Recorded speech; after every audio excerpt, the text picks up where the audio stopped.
কোন সংসদ সদস্য ট্যাক্স ফ্রি গাড়ি নিবেন না। দ্বিতীয়ত, সরকারি কোনো প্লট সংসদ সদস্য হিসেবে গ্রহণ করবেন না।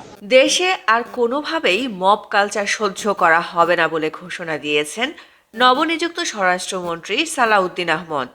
বুধবার সচিবালয়ে স্বরাষ্ট্র মন্ত্রণালয়ের সম্মেলন কক্ষে প্রথম কর্মদিবসে কর্মকর্তাদের সঙ্গে মতবিনিময় শেষে সাংবাদিকদের একথা জানান তিনি।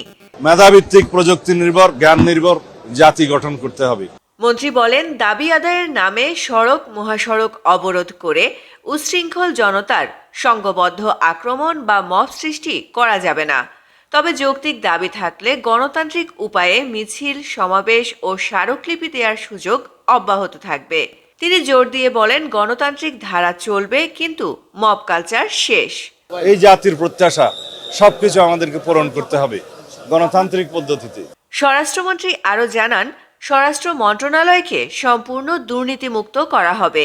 সব পর্যায়ের কর্মকর্তাকে স্বচ্ছতা ও জবাবদিহির সঙ্গে দায়িত্ব পালনের নির্দেশ দেওয়া হয়েছে।